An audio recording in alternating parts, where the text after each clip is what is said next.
Sawadee krap, I'm JP Mestanza, and today is Friday, May 2nd. Today marks the release of our English language newspaper, the Phuket News, as well as our Thai language sister paper, Gao Phuket. This week also marks the release of our food guide, Where to Eat. Grab your copy at locations around the island. You're watching Phuket Extra, brought to you by pvcphuket.com. Two rival gangs chased each other on motorbikes on the main road in Rawai, with one gang throwing ping pong bombs at the other, and led to the arrest of 3 people, including a 17-year-old. 18-year-old Chanapon Nuankeo and 17-year-old Pirawat Kinkeo are being held in custody for possessing explosives, according to authorities, while 20-year-old Supakiat Bunheng is being held for possessing ammunition without permission. However, they were the only 3 people named by police as having been arrested, despite the fact that Chalong police confirmed that 6 youths were arrested. CCTV footage of the attack, which took place shortly after midnight last Saturday, April 26, show more than 20 youths on at least 10 motorbikes traveling along Wiset Rd in Rawai. One group can be seen chasing another youth on a motorbike who made a U-turn and sped off. As he was making his getaway, several ping pong bombs were thrown at him, with one narrowly missing its target. Video of the incident was shared online and spurred police into action, and they arrested some of the suspects allegedly involved at a location in Soi Tanutep in Chalong on Tuesday. Police also seized several weapons during the arrest, including shotgun cartridges, more bombs, and a machete. For more, visit thephuket.news.com. The congestion on Phuket's roads is infamous, and now a senior Marine Department official is saying that boat taxi services could be coming later this year to help transport tourists from the airport to some of the beaches on the island.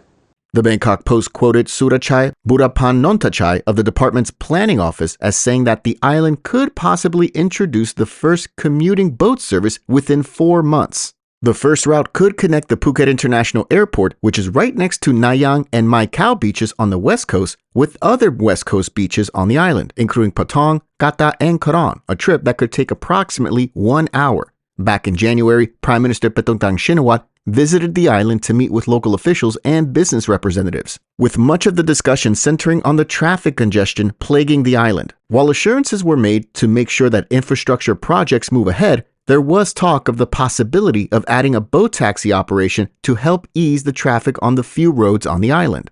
Other routes pointed out by Mr. Surachai could include from the airport to the eastern side of the island, with possible stops at Cape Yamu, Phuket Town, Chalong, and possibly Panwa, given the winds and rough waters during the monsoon season on the west coast. Local Phuket officials have yet to comment on the possibility of adding boat taxis that could serve tourists off the island. For more, visit the link in the description. It's been over a month since the State Audit Office building collapsed following an earthquake, and rescuers are still pulling bodies from the rubble as the death toll now climbs to 74, with 20 people still missing in Bangkok. The 30-story SAO building in Bangkok's Chatuchak district collapsed following an earthquake about 1,000 kilometers away in Myanmar back on March 28. At the time, about 100 workers were believed to have been trapped under the rubble. As each week passed, rescue workers pulled more and more bodies out from under the rubble, and they're still having trouble to reach the last 20 people in the building's under regions. Over the last few days, rescue teams using heavy machinery have been able to recover 13 more bodies, with the death toll now at 74 confirmed as of Friday afternoon.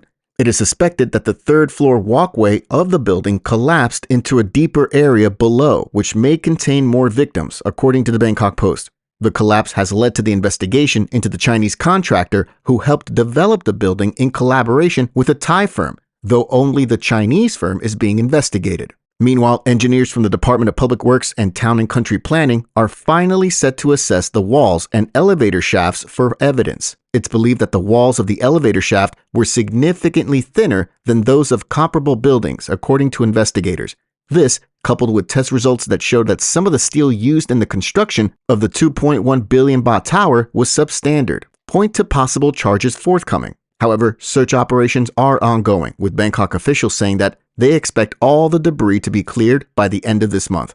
For more, visit thephuket.news.com.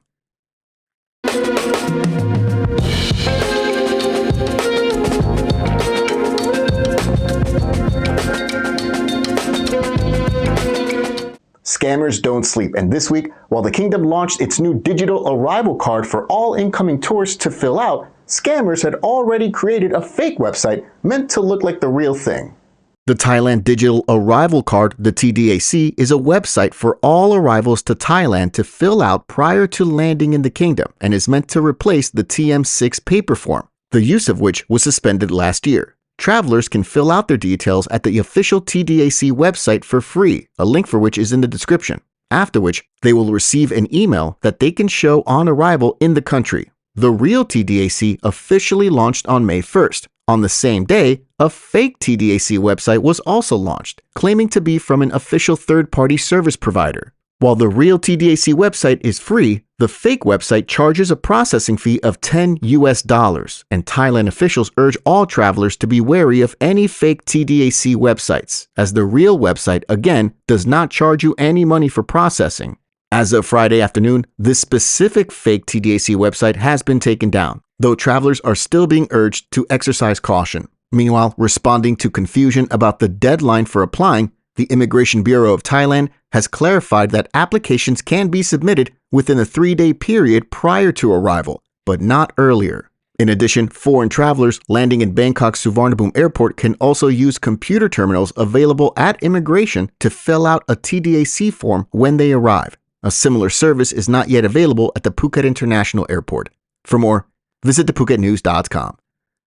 Graffiti on the walls and destroyed electrical equipment is just some of the damage allegedly caused by a Ukrainian female tourist at a condo unit, with damages estimated at over 350,000 baht, as police now search for Miss Anastasia Fedanian.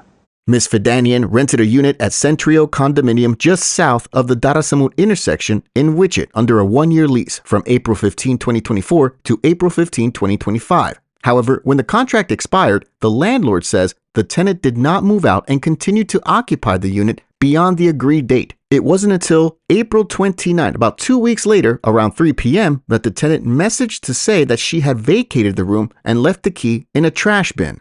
A caretaker of the condo then inspected the property and was shocked to see the extent of the damage. The caretaker stated that all electrical appliances in the unit were destroyed and the interior was defaced with writing and illustrations. The estimated cost of repairs and locksmith services was approximately 350,000 Thai baht. The case has drawn widespread attention after photos of the unit were shared online, and police are now involved. They are set to press charges against Fedanian over the whole matter and work with immigration to blacklist her from re-entering Thailand if it's found that she had fled the country. In their complaint with police, there was no explanation as to why Fedanian wrote the word swindler and 32,000 on the walls. For more, visit thephuket.news.com. The ongoing need for Rh negative blood is prompting a call for more blood donations from the public by both the Phuket Red Cross and the blood bank at Vashida Phuket Hospital. The times and locations for the mobile blood donation clinic for the first 2 weeks of May are now on your screen. As always, the 2 blood donation centers are calling to address the ongoing need for Rh negative blood, a rare type mostly found in foreign donors, as most Thai donors have Rh positive blood. With tourism on the rise, accidents and medical emergencies involving visitors are also increasing, raising the demand for this rare blood type. Eligible donors are urged to give blood whenever possible. People can also donate blood directly at the Phuket Regional Blood Center or the blood bank at Vashida Phuket Hospital. For more, visit thephuket.news.com. Thanks for ending your week with us here on this Friday edition of Phuket Extra, brought to you by pvcphuket.com. Have a great weekend, and we'll see you back here next week. Until then, stay classy, Phuket. Phuket's rapid modernization has made it one of the world's premier holiday destinations. Investors can still buy quality condominiums for as low as $75,000, and luxury properties can go all the way up to 20 million. Condominiums in Phuket are a safe, secure bricks-and-mortar investment, offering foreigners freehold ownership. Call or email Thai Residential, Phuket's #1 trusted real estate advisor, to find your perfect Phuket property.